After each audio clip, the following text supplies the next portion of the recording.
Good morning mga ka-farm Pinoy Channel.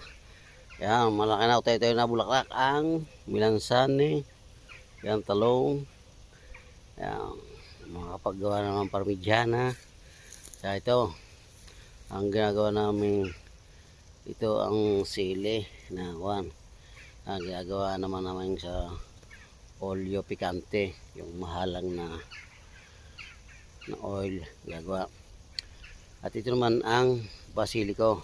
Ang ginagawang pesto. Yan. Yan. Mga pag-harvest ulit din eh. Doon natin gagawa ng pesto. Yan. Okay. Malaki na yan. Silip mo, bunga na yan. Yan. Ito naman sa isang parting ito. Yan. Okay, mapag-harvest na rin ng yan yung